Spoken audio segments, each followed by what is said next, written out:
악을 제하라는 제목으로 말씀드리겠습니다.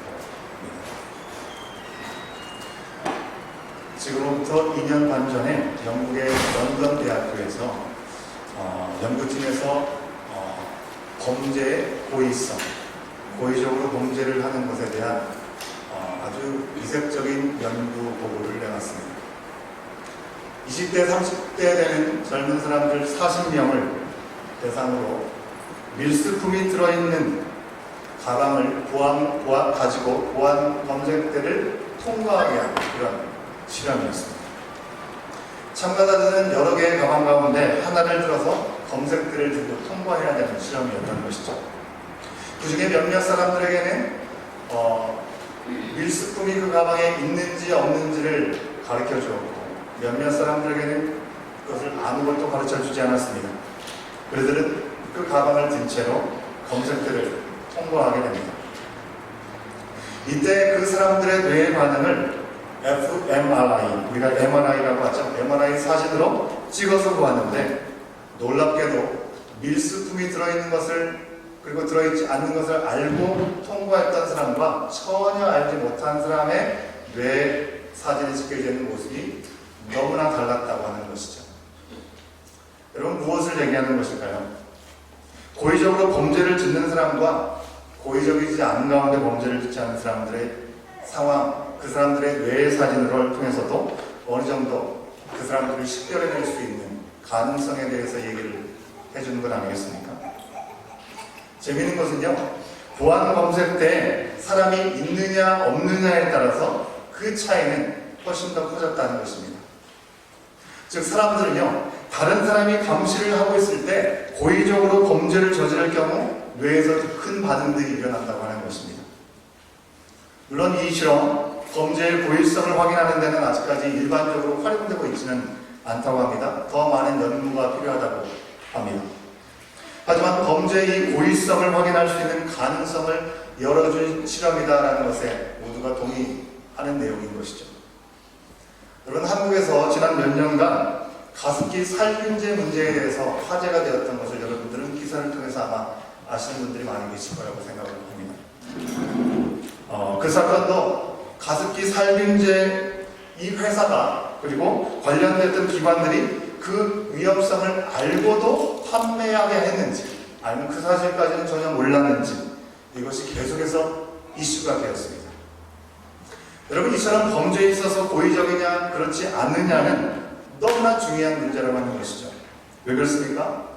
우리 인간들은 찬양을 통해서 우리가 고백하지만 연약해서 넘어지고 쓰러지고 실수를 하는 존재들이기 때문에 그렇습니다.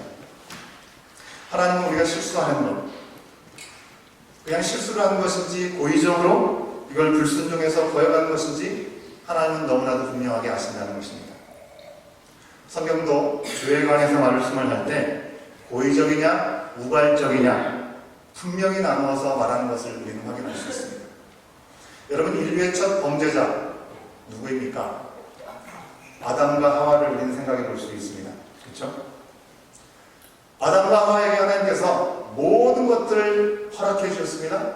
한 가지만 하지 말 것을 그들 가운데 말씀해 주셨죠. 그 한 가지 하지 말 것은 선악과를 따먹지 말라는 것이었습니다. 동산 중앙에 있는 선과 악을 알게 하는 과실만은 건드리지 말라는 것이었습니다. 정령 죽을 것이라는 분명한 하나님의 법칙을 말씀해 주셨습니다.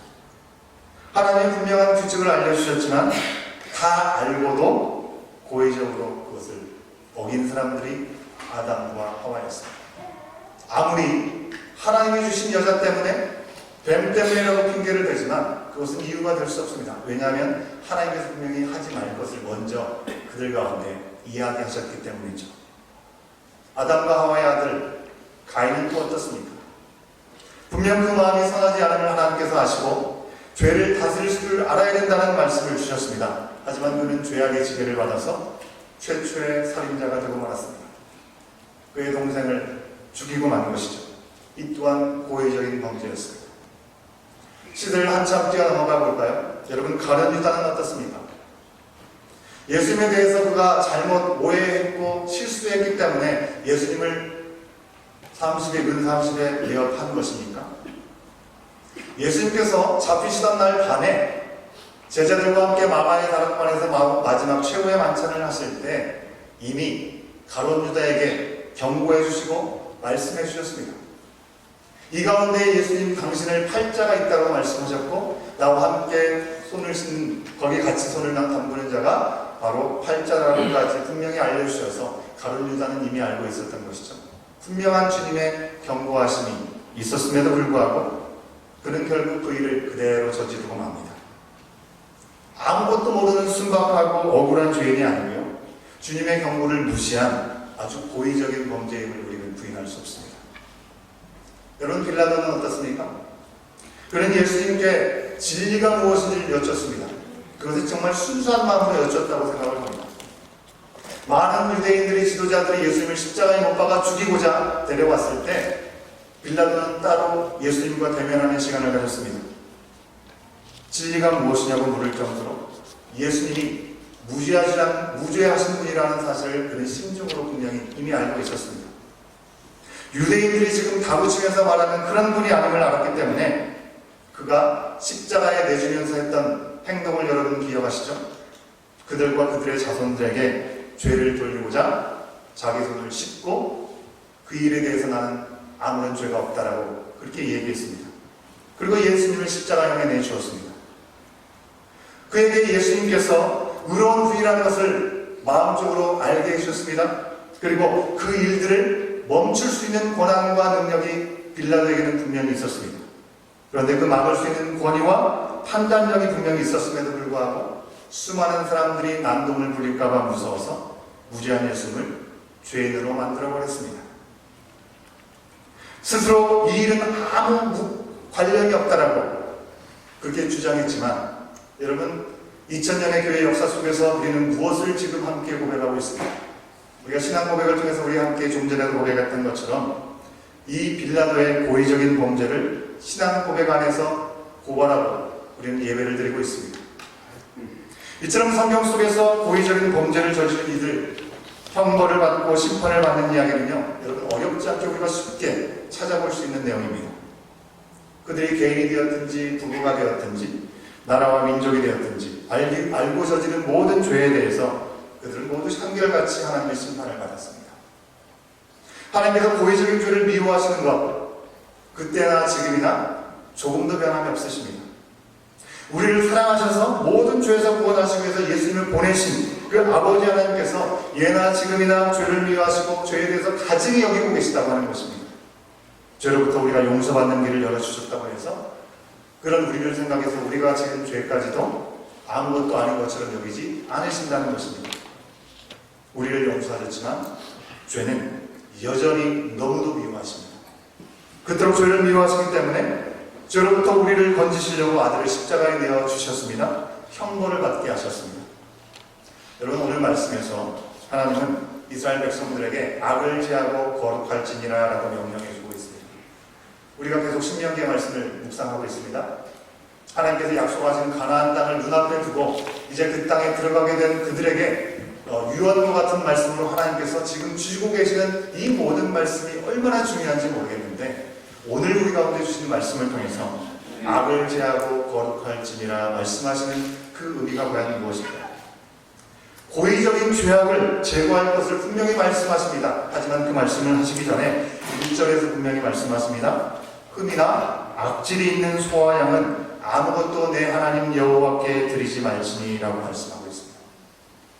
여러분, 흠이 있고 악질에 걸린 짐승은 하나님 앞에 예배드리러 올 때 제물로 합당하지 않더라고 하나님께서는 결단코 그것을 용납하지 않으시는 말씀을 주셨습니다.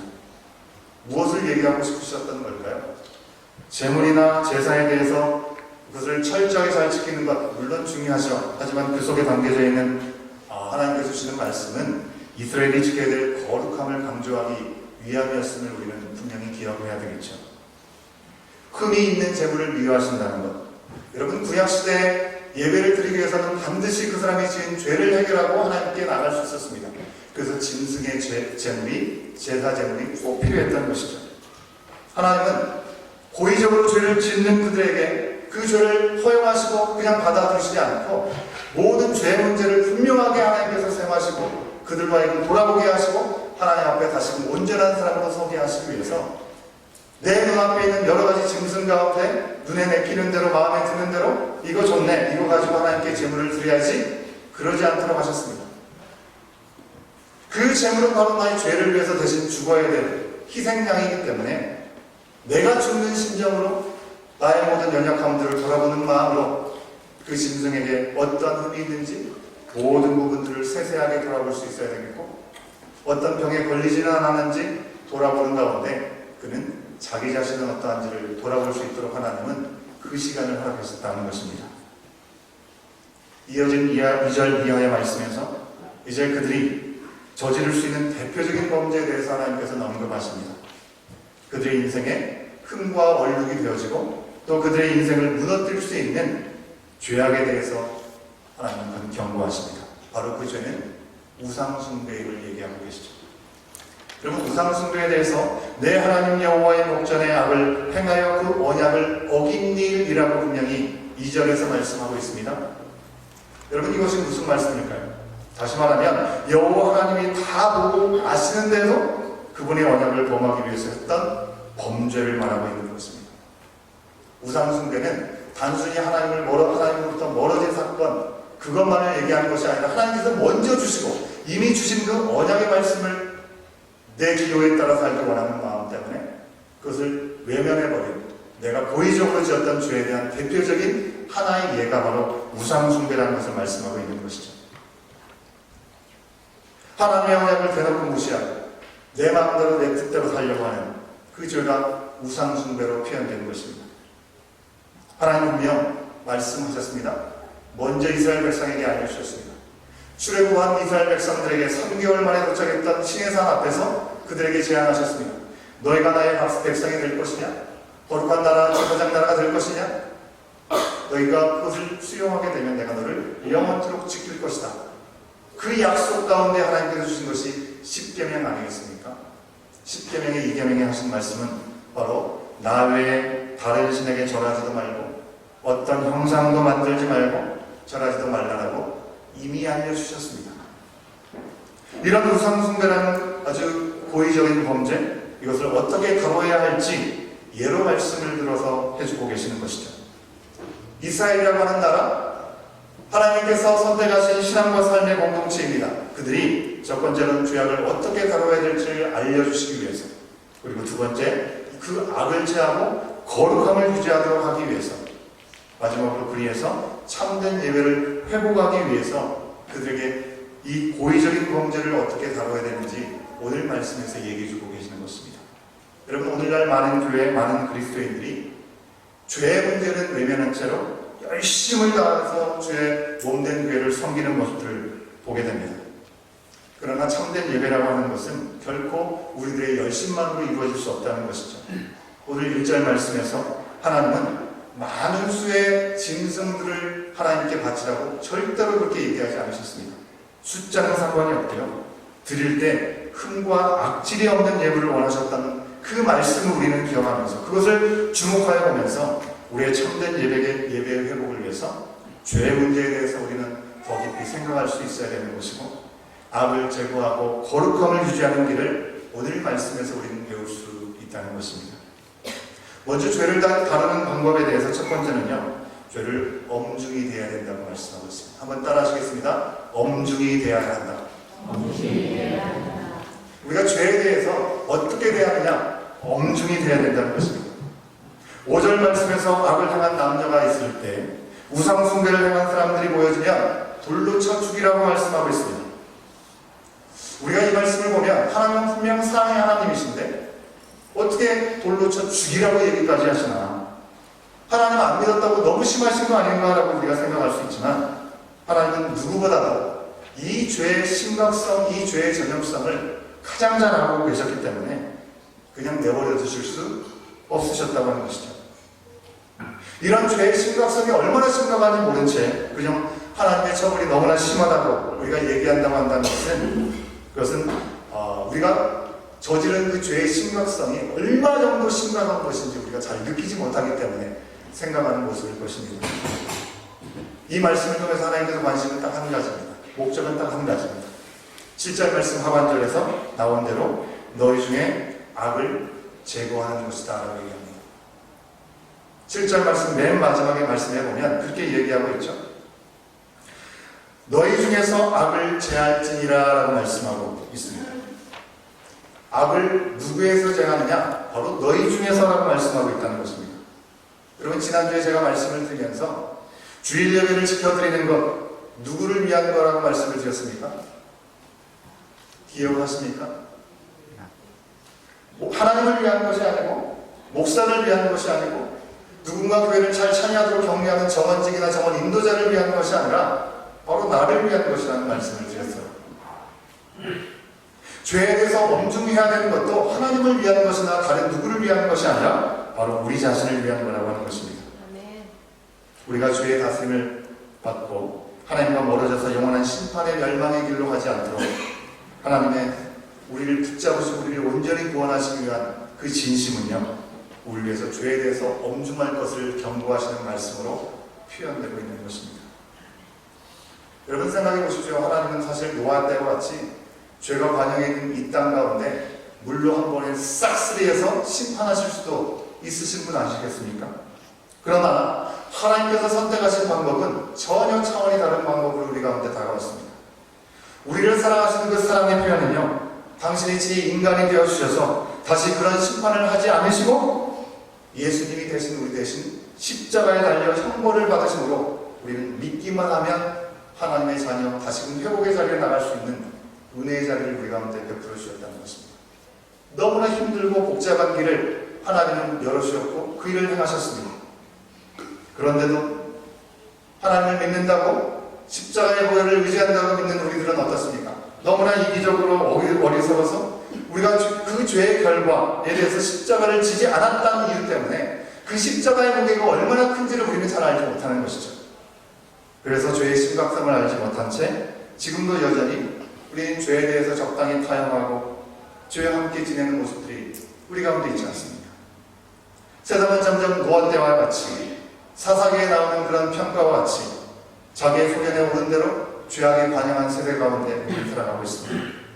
하나님을 더 이상 절대적이나 신으로 여기지 않습니다. 하나님을 멸시하고 지내고 있는 이 땅 가운데 우리는 적당히 이 세상에서 어울리고 털을 잡아서 지내는 것이 우리의 삶의 중요한 목표인 것처럼 우리는 살아가고 있지 않습니까?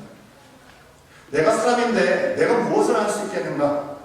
우리는 그렇게만 말하고 있지는 않습니까? 예수님께서 우리가 그런 말이나 하라고 십자가에서 내 대신 달려 죽으신 것은 분명 아니실 것입니다. 나쁜 건 알지만 내가 어떻게 하겠어? 사람들도 다 그러는데 이런 마음과 이런 말로 죄와 타협하고 예수님의 생명 대신 구해주신 보배로운 인생에 어울리지 않는 그런 죄악을 일삼고 있다면 우리는 지금 바로 이 순간 한 번 더 멈춰서서 우리 자신의 죄악의 심각성을 깨달아야 하는 것이겠죠. 너는 죄를 다스릴지니라. 그렇게 말씀을 하시고 죄의 사슬을 끊으신 하나님의 목전에서 악을 행하는 고의적인 범죄, 고의적인 타협, 우리는 그쳐야 하는 것입니다. 악을 제하라는 명령에서 제하다라고 말씀하신 것은 불을 태우다라는 의미를 담고 있습니다. 불을 태우는 것은 완전한 제거를 의미하는 것이겠죠. 불 태우는데 적당히 반만 제거할 수는 분명히 없는 것입니다. 악을 제하라라는 제목으로 말씀드렸습니다. 지금부터 2년 반 전에 영국의 런던 대학교에서 연구팀에서 범죄의 고의성, 고의적으로 범죄를 하는 것에 대한 아주 이색적인 연구 보고를 내놨습니다. 20대, 30대 되는 젊은 사람들 40명을 대상으로 밀수품이 들어있는 가방을 가지고 보안 검색대를 통과하게 하는 그런 실험이었습니다. 참가자들은 여러 개의 가방 가운데 하나를 들어서 검색대를 두고 통과해야 되는 실험이었던 것이죠. 그 중에 몇몇 사람들에게는 밀수품이 그 가방에 있는지 없는지를 가르쳐 주었고 몇몇 사람들에게는 그것을 아무것도 가르쳐 주지 않았습니다. 그들은 그 가방을 든 채로 검색대를 통과하게 됩니다. 이때 그 사람들의 뇌의 반응을 fMRI, 우리가 MRI라고 하죠. MRI 사진으로 찍어서 보았는데 놀랍게도 밀수품이 들어있는 것을 그리고 들어있지 않는 것을 알고 통과했던 사람과 전혀 알지 못한 사람의 뇌 사진에 찍혀져 있는 모습이 너무나 달랐다고 하는 것이죠. 여러분, 무엇을 얘기하는 것일까요? 고의적으로 범죄를 짓는 사람과 고의적이지 않은 가운데 범죄를 짓지 않는 사람들의 상황, 그 사람들의 뇌 사진을 통해서도 어느 정도 그 사람들을 식별해낼 수 있는 가능성에 대해서 얘기를 해주는 것 아니겠습니까? 재미있는 것은요, 보안 검색 때 사람이 있느냐 없느냐에 따라서 그 차이는 훨씬 더 커졌다는 것입니다. 즉 사람들은요, 다른 사람이 감시를 하고 있을 때 고의적으로 범죄를 저지를 경우 뇌에서 큰 반응들이 일어난다고 하는 것입니다. 물론 이 실험, 범죄의 고의성을 확인하는 데는 아직까지 일반적으로 활용되고 있지는 않다고 합니다. 더 많은 연구가 필요하다고 합니다. 하지만 범죄의 고의성을 확인할 수 있는 가능성을 열어준 실험이다라는 것에 모두가 동의하는 내용인 것이죠. 여러분, 한국에서 지난 몇 년간 가습기 살균제 문제에 대해서 화제가 되었던 것을 여러분들은 기사를 통해서 아마 아시는 분들이 많이 계실 거라고 생각을 합니다. 그 사건도 가습기 살균제 이 회사가 그리고 관련됐던 기관들이 그 위험성을 알고도 판매하게 했는지 아니면 그 사실까지는 전혀 몰랐는지 이것이 계속해서 이슈가 되었습니다. 여러분, 이처럼 범죄에 있어서 고의적이냐 그렇지 않느냐는 너무나 중요한 문제라고 하는 것이죠. 왜 그렇습니까? 우리 인간들은 찬양을 통해서 우리가 고백하지만 연약해서 넘어지고 쓰러지고 실수를 하는 존재들이기 때문에 그렇습니다. 하나님은 우리가 실수하는 것, 그냥 실수를 한 것인지 고의적으로 이걸 불순종해서 거역한 것인지 하나님은 너무나도 분명하게 아신다는 것입니다. 성경도 죄에 관해서 말씀을 할 때 고의적이냐 우발적이냐 분명히 나누어서 말하는 것을 우리는 확인할 수 있습니다. 여러분, 인류의 첫 범죄자 누구입니까? 아담과 하와를 우리는 생각해 볼 수 있습니다. 그렇죠? 아담과 하와에게 하나님께서 모든 것들을 허락해 주셨습니다. 한 가지만 하지 말 것을 그들 가운데 말씀해 주셨죠. 그 한 가지 하지 말 것은 선악과를 따먹지 말라는 것이었습니다. 동산 중앙에 있는 선과 악을 알게 하는 과실만은 건드리지 말라는 것이었습니다. 정령 죽을 것이라는 분명한 하나님의 법칙을 말씀해 주셨습니다. 하나님의 분명한 규칙을 알려주셨지만 다 알고도 고의적으로 그것을 어긴 사람들이 아담과 하와였습니다. 아무리 하나님이 주신 여자 때문에 뱀 때문이라고 핑계를 대지만 그것은 이유가 될 수 없습니다. 왜냐하면 하나님께서 분명히 하지 말 것을 먼저 그들 가운데 이야기하셨기 때문이죠. 아담과 하와의 아들 가인은 또 어떻습니까? 분명 그 마음이 선하지 않음을 하나님께서 아시고 죄를 다스릴 수를 알아야 된다는 말씀을 주셨습니다. 하지만 그는 죄악의 지배를 받아서 최초의 살인자가 되고 말았습니다. 그의 동생을 죽이고 만 것이죠. 이 또한 고의적인 범죄였습니다. 시대를 한참 뛰어넘어가 볼까요? 여러분, 가룟 유다는 어떻습니까?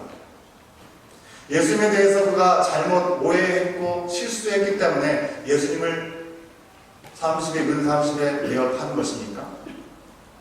예수님께서 잡히시던 날 밤에 제자들과 함께 마가의 다락방에서 마지막 최후의 만찬을 하실 때 이미 가룟 유다에게 경고해 주시고 말씀해 주셨습니다. 이 가운데 예수님 당신을 팔자가 있다고 말씀하셨고 나와 함께 손을 씻는 거기에 같이 손을 담그는 자가 바로 팔자라고까지 분명히 알려주셔서 가룟 유다는 이미 알고 있었던 것이죠. 분명한 주님의 경고하심이 있었음에도 불구하고 그는 결국 그 일을 그대로 저지르고 맙니다. 아무것도 모르는 순박하고 억울한 죄인이 아니고요, 주님의 경고를 무시한 아주 고의적인 범죄임을 우리는 부인할 수 없습니다. 여러분, 빌라도는 어떻습니까?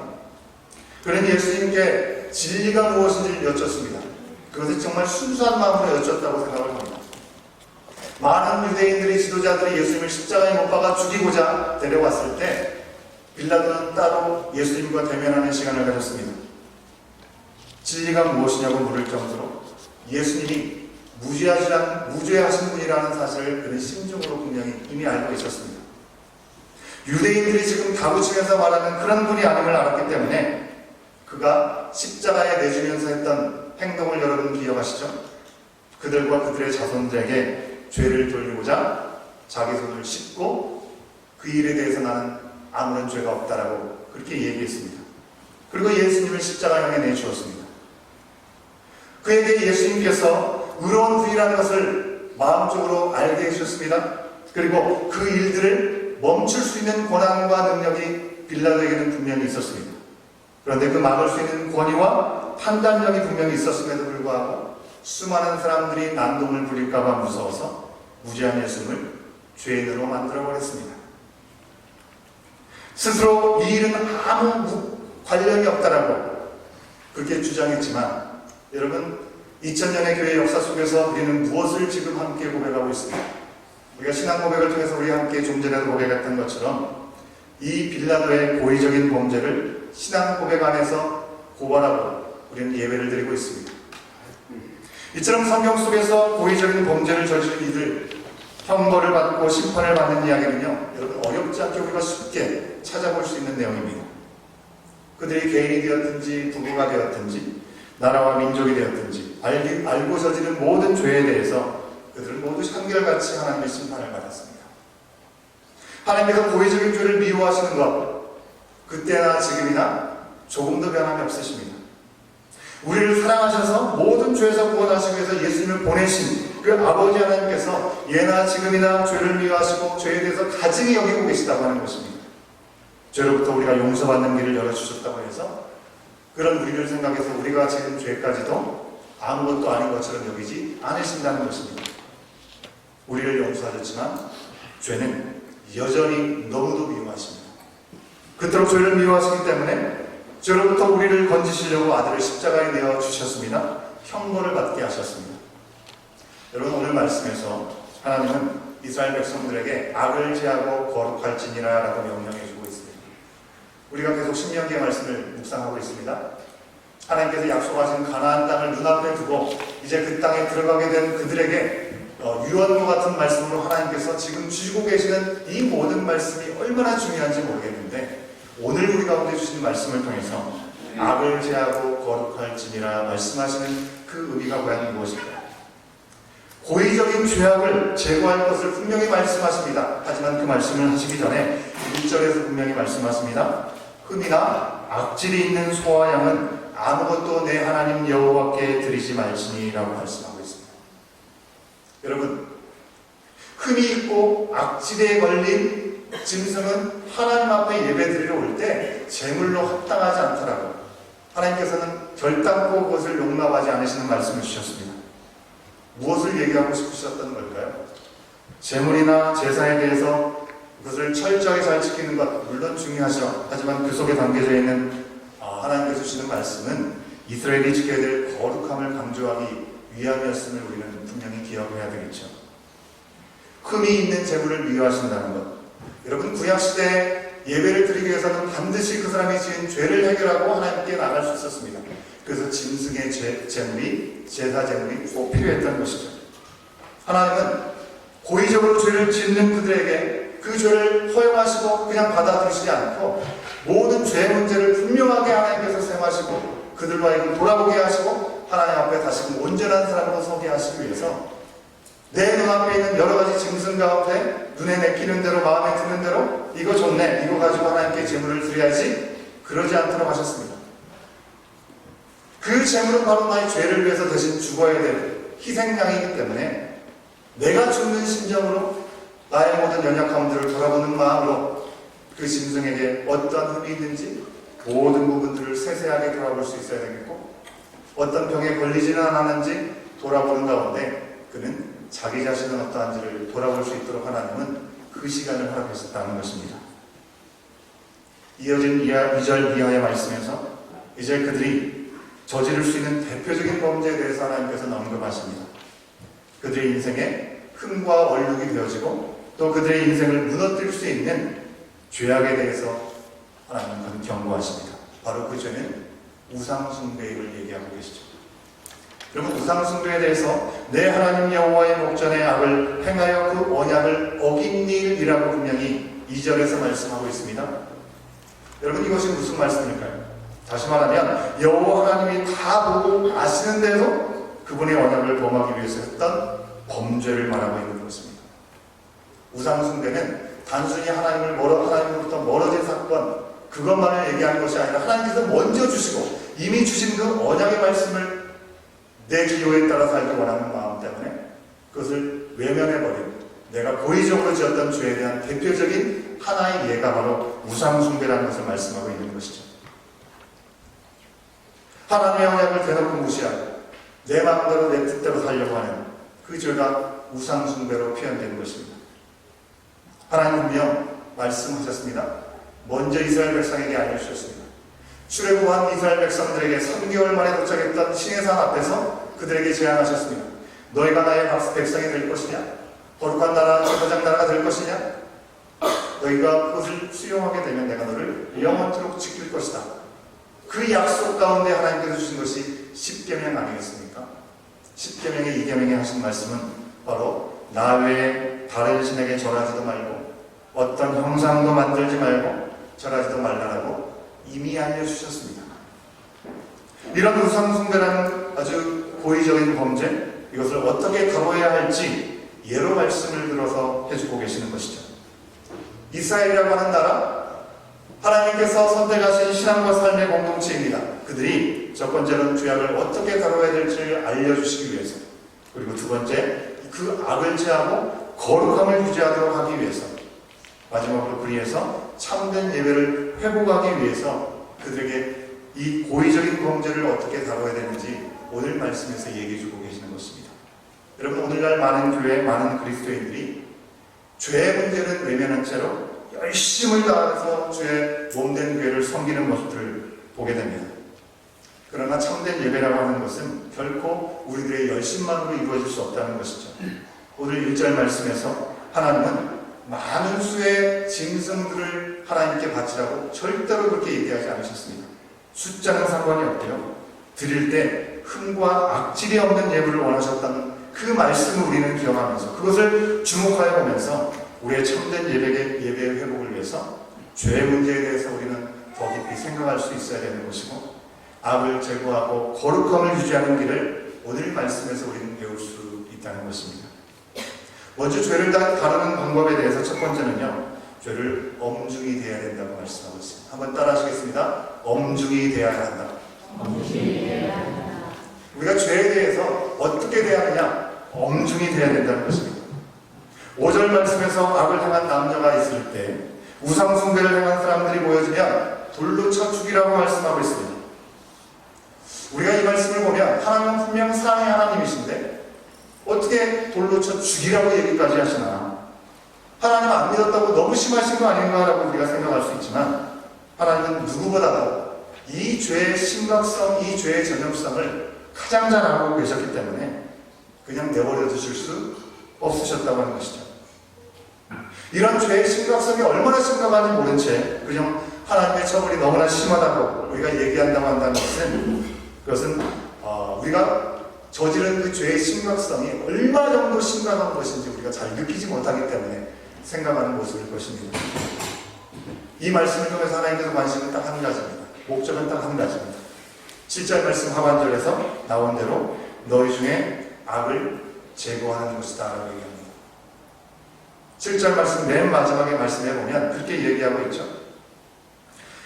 너희 중에서 악을 제할지니라 라고 말씀하고 있습니다. 악을 누구에서 제하느냐? 바로 너희 중에서라고 말씀하고 있다는 것입니다. 여러분, 지난주에 제가 말씀을 드리면서 주일 예배를 지켜드리는 것, 누구를 위한 거라고 말씀을 드렸습니까? 기억하십니까? 하나님을 위한 것이 아니고, 목사를 위한 것이 아니고, 누군가 교회를 잘 찬양하도록 격려하는 정원직이나 정원 인도자를 위한 것이 아니라 바로 나를 위한 것이라는 말씀을 드렸어요. 죄에 대해서 엄중히 해야 되는 것도 하나님을 위한 것이나 다른 누구를 위한 것이 아니라 바로 우리 자신을 위한 거라고 하는 것입니다. 우리가 죄의 다스림을 받고 하나님과 멀어져서 영원한 심판의 멸망의 길로 가지 않도록 하나님의 우리를 붙잡으시고 우리를 온전히 구원하시기 위한 그 진심은요, 우리 위해서 죄에 대해서 엄중할 것을 경고하시는 말씀으로 표현되고 있는 것입니다. 여러분 생각해 보십시오. 하나님은 사실 노아 때와 같이 죄가 관영해 있는 이 땅 가운데 물로 한 번에 싹쓸이해서 심판하실 수도 있으신 분 아시겠습니까? 그러나 하나님께서 선택하신 방법은 전혀 차원이 다른 방법으로 우리 가운데 다가왔습니다.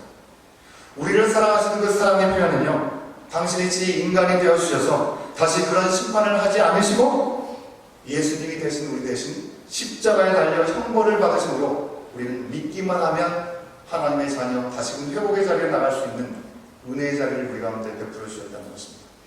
너무나 힘들고 복잡한 길을 하나님은 열어주셨고 그 일을 행하셨습니다. 그런데도 하나님을 믿는다고 십자가의 보혈을 의지한다고 믿는 우리들은 어떻습니까? 너무나 이기적으로 어리석어서 우리가 그 죄의 결과에 대해서 십자가를 지지 않았다는 이유 때문에 그 십자가의 무게가 얼마나 큰지를 우리는 잘 알지 못하는 것이죠. 그래서 죄의 심각성을 알지 못한 채 지금도 여전히 우리는 죄에 대해서 적당히 타협하고 죄와 함께 지내는 모습들이 우리 가운데 있지 않습니까? 세상은 점점 노아 때와 같이 사사기에 나오는 그런 평가와 같이 자기의 소견에 오른 대로 죄악에 관영한 세대 가운데 우리를 살아가고 있습니다. 하나님을 더 이상 절대적인 신으로 여기지 않습니다. 하나님을 멸시하고 지내고 있는 이 땅 가운데 우리는 적당히 이 세상에서 어울리고 털을 잡아서 지내는 것이 우리의 삶의 중요한 목표인 것처럼 우리는 살아가고 있지 않습니까? 내가 사람인데 내가 무엇을 할 수 있겠는가? 우리는 그렇게만 말하고 있지는 않습니까? 예수님께서 우리가 그런 말이나 하라고 십자가에서 내 대신 달려 죽으신 것은 분명 아니실 것입니다. 나쁜 건 알지만 내가 어떻게 하겠어? 사람들도 다 그러는데 이런 마음과 이런 말로 죄와 타협하고 예수님의 생명 대신 구해주신 보배로운 인생에 어울리지 않는 그런 죄악을 일삼고 있다면 우리는 지금 바로 이 순간 한 번 더 멈춰서서 우리 자신의 죄악의 심각성을 깨달아야 하는 것이겠죠. 너는 죄를 다스릴지니라. 그렇게 말씀을 하시고 죄의 사슬을 끊으신 하나님의 목전에서 악을 행하는 고의적인 범죄, 고의적인 타협, 우리는 그쳐야 하는 것입니다. 악을 제한하는 명령에서 제하다라고 말씀하신 것은 불을 태우다라는 의미를 담고 있습니다. 불을 태우는 것은 완전한 제거를 의미하는 것이겠죠. 불 태우는데 적당히 반만 제거할 수는 분명히 없는 것입니다. 또한 불 태운다고 하는 것은 단순히 제거만을 의미하는 것이 아니라 거룩함의 회복을 의미하고 있습니다. 성경에서 하나님께서는 불로 임재해 주십니다. 그리고 재물을 불로 태우셔서 하나님께서 그것을 다 흠양하십니다. 불은 하나님의 임재를 상징하는 것이고 거룩함을 상징하는 것이죠. 그러기에 우리는 악을 제거하는 의미가 우리가 악을 떠나 거룩함을 회복하게 하시려는 것임을 알 수 있는 것입니다. 여러분, 그런 의미에서 죄에 대해서 우리는 엄중히 돌아볼 수 있어야 되는 것이죠. 두 번째로, 죄악을 다룰 때 신중히 다뤄야 된다고 말씀하고 있습니다. 한번 따라 하시겠습니다. 신중히 다뤄야 합니다. 여러분, 5절부터 7절 말씀을 보면 죄악을 범한 사람들을 처벌하는 과정들이 우리 가운데 소개되고 있습니다. 먼저는 죄악을 저지른 사람들에 대한 증인이 반드시 필요하다고 얘기합니다. 증인이 한 사람이어서는 안 되고 두 사람 내지 세 사람 반드시 있어야 된다는 말씀을 하고 있습니다. 요즘 가짜 뉴스가 참 많이 있는 것을 우리가 볼 수 있습니다. 여러분, 작년 한 해 대한민국에서 많이 돌았던 가짜 뉴스 대표적인 것 중에 하나가 바로 대북 쌀 지원, 그로 인해서 쌀값이 폭등했다고 하는 사실이라는 것을 여러분 알고 계십니까? 그게 작년에 최고의 가짜뉴스 중에 하나였다는 것입니다. 가짜뉴스였으니 당연히 대북으로 북한으로 쌀을 지원하는 일도 없었고 그로 인해서 쌀값이 오른 일도 실제로는 없었다는 것이죠. 2013년도 이래도 쌀값이 그대로 동결되었다는 얘기를 확인할 수 있었습니다. 그런데도 사람들은 그 뉴스, 전해지는 가짜 뉴스로 인해서 그 이야기들을 오고 가면서 참 혼란스러운 시간을 경험했다는 것이죠. 여러분, 가짜 뉴스가 요즘만 있는 것이겠습니까? 예전에는 전혀 없었겠습니까? 제가 잘 아는 분이 어렸을 때 얘기를 하는데요. 친구로서 친구가 함께 사는 그 예전의 동네 친구가 밤 시간에 다니면 구미호가 출몰한다라고, 밤에 다니면 안 된다는 그런 얘기를 했다는 거예요. 근데 그렇게 얘기를 하는데 그 이유가 참 재밌습니다. 예전에는 12시에 뉴스를 하게 되는 것을, 그것을 보도본부 24시라는 제목으로 이렇게 뉴스를 하고 했는데요. 보도본부 24시에 그런 내용이 보도가 되었다라고 얘기를 듣고, 그렇다면 정말 조심해야겠네라는 생각을 했었다라는 참 묻지 못할 얘기를 전해드린 적이 있습니다. 여러분, 말도 안 되는 소리인데 친구의 그 한마디가 TV에서 나왔다는 그 한마디 때문에 거기에 큰 믿음을 실었던 것이죠. 당시에 어린 시절에는 9시 뉴스에 꼭 이 멘트가 이렇게 나왔던 것을 기억합니다. 거기에 착한 어린이는 일찍 자고 일찍 일어납니다. 그런 글씨가 있었습니다. 그래서 그 당시에는 부모님들이 9시만 되면 어린 아이들을 다 재웠죠. 12시까지 그게 정말 사실인지 확인하려고 지켜본 사람은 거의 없었던 것 같습니다. 여러분, 오늘날처럼 핸드폰도 없고 또 그러니 아이들 중에 밤 12시까지 지킬 사람이 없는 것이죠. 그런데 그 가짜뉴스 하나를 가지고 전설의 고향이나 나올 법한 구미호를 겁낸다는 건 참 묻지 못할 일인 것이죠. 여러분, 오늘도 무먹하더라라는 말이 팩트가 되어서 돌아다니는 일들이 너무나 많이 있습니다. 얼마 전에 밴쿠버에서 이 섬에 들어와서 잠깐 만남의 시간을 가진 한 성도님이 계시는데요. 제가 들리는 얘기가 한번 여쭤봤습니다. 그분이 섬기시는 교회 목사님, 섬기시는 교회 목사님이 한국으로 부임하신다는 소문이 있던데요 라고 얘기를 하니까요, 말도 안 되는 소리라는 그런 말을 하시면서 한마디 더 보태서 저에게 이런 얘기를 하셨습니다. 저희 목사님은 몇 년 전에 돌아가셨다는 소문까지 있었습니다 라고 얘기를 하시더라고요. 그 목사님이 암으로 인해서 좀 투병 생활을 하시던 중이었던 것 같습니다. 그런데 이런저런 이야기를 만드는 가운데 이 목사님을 하나님 편으로 보내시기까지 하셨더랍니다. 여러분, 요즘 남녀노소 할 것 없이 카톡을 하다 보니까 가짜뉴스 더욱 빠르게 전파되는 것 같습니다. 여러분, 우리가 분명히 기억해야 될 것은 예수님의 복음 땅끝까지 전파하라고 분명히 우리 가운데 주신 명령일진데, 요즘 믿는 사람들이 가짜뉴스를 얼마나 널리 그리고 빨리 전하고 있는지 모르겠습니다. 그런데 죄에 대해서 다룰 때 절대 하더라라는 말로 혹은 한 사람이 던진 말로 쉽게 판단해서는 안 된다고 오늘 말씀이 얘기해주고 있습니다.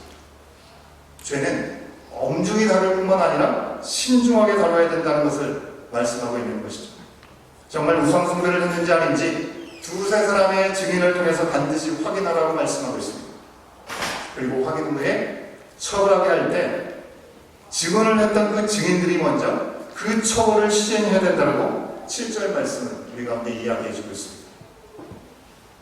이것은 그들의 증언에 대한 책임을 감당할 수 있도록 하시는 뜻 아니겠습니까? 여러분, 왜 그 심각한 죄를 지은 사람, 그 사람에 대한 증언을 한 사람에게 먼저 돌을 던져서 그를 치라고 하나님은 그와 같은 요구를 하고 계실까요? 네가 정말 말한 대로 처벌을 내 스스로 시행해도 조금도 거리낌이 없지라는 것을 확인시켜주는 시간 아니겠습니까?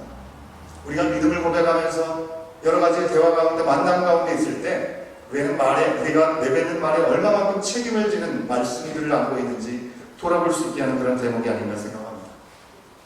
죄악을 다룰 때 신중해야 합니다. 우리 모두 완벽한 사람이 아니기 때문에 누군가 죄악을 제하고 처벌하는 과정에서 실수나 또 다른 죄를 범하지 않도록 하기 위해서 우리는 신중할 수 있어야 된다는 것이죠. 우리도 믿는 사람으로 누군가의 과오, 죄에 대해서 말할 때 정말 신중할 수 있어야 하겠습니다. 남들이 다 하는 그런 뒷담화, 그것을 우리 또한 똑같이 일삼아서는 안 되는 것이고요. 진정 우리 하나님 앞에서 지켜야 될 거룩함과 의를 위해서 정말 아닌 것은 아니다라고 얘기를 하고, 하지만 확인해보지도 않고서 어디서 들은 이야기로 혹은 평소에 있던 불편한 감정 때문에 그가 그럴 줄 알았더라도 하는 그런 마음으로 급히 입을 열거나 무지한 사람을 죄인으로 보는 또 다른 죄를 짓는 일들을 범해서는 안 된다는 사실을 오늘 말씀을 통해서 우리에게 증거해주고 계시는 것이죠. 그래서 신중해야 된다고 말씀하고 있는 것입니다. 마지막으로 이 죄를 다룰 때 공동체가 모두 알고 다 함께 대처해야 된다고 말씀하고 있습니다. 한번 따라 하시겠습니다. 다 함께 대처해야 합니다. 여러분 7절 말씀 중에서 증인이 먼저 그에게 손을 댄 후에 뭇 백성이 손을 대라 말씀하고 있습니다. 7절 말씀을 같이 한번 읽어볼까요? 함께 읽습니다. 시작. 이런 자를 죽이기 위하여는 증인이 먼저 그에게 손을 댄 후에 뭇 백성이 손을 댈지니라. 너는 이와 같이 하여 너희 중에서 악을 제하였지니라. 여러분 여기서 뭇 백성이라는 말에 우리가 유념할 필요가 있습니다.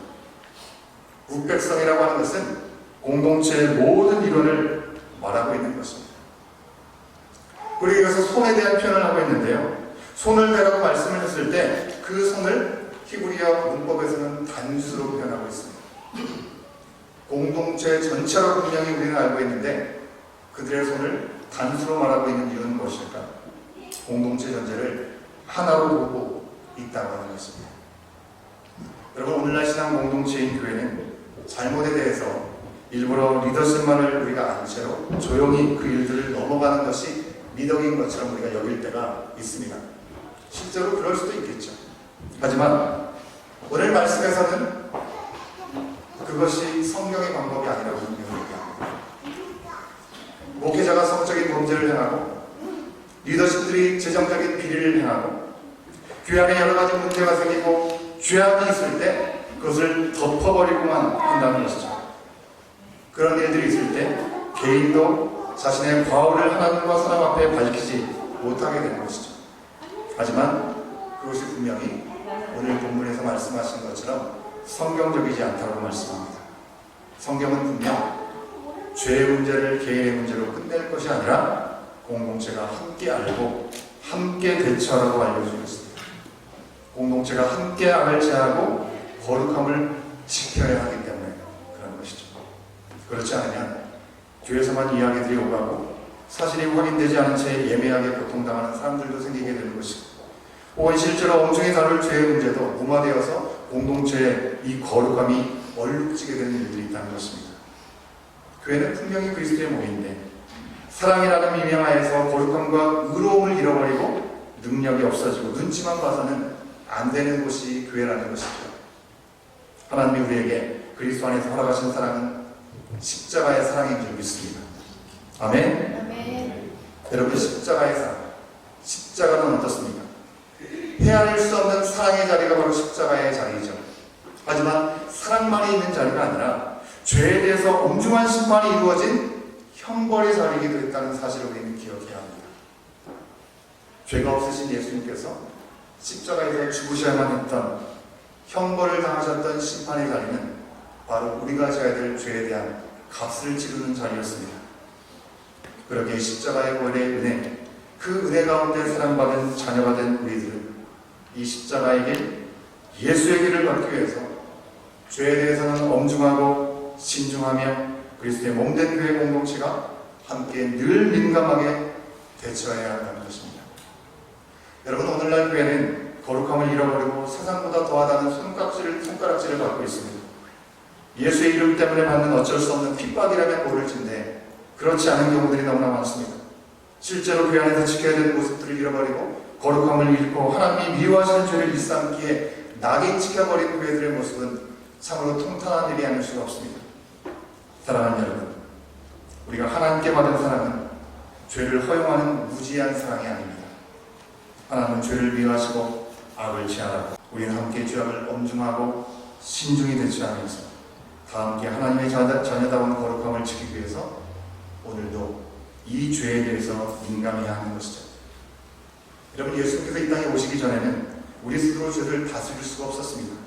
하지만 이제 우리 안에 계시는 성령께서 예수님의 이름으로 그 죄를 다스릴 능력을 주셨기 때문에 오늘 사랑하는 여러분, 우리는 하나님의 목전에서 우리 자신과 우리 공동체를 엄중하고 신중하게 돌아보면서 죄에서 돌이키고 악을 제하여 거룩한 자녀다운 삶을 살아가는 그 모습 가운데 하나님의 선하신 뜻을 세워갈 수 있는 우리와 교회가 될 수 있고 다시 한번 결단하고 세상을 향해 나가는 저와 여러분의 모습이 될 수 있기를 주여 간절히 축원합니다. 이 시간 함께 잠깐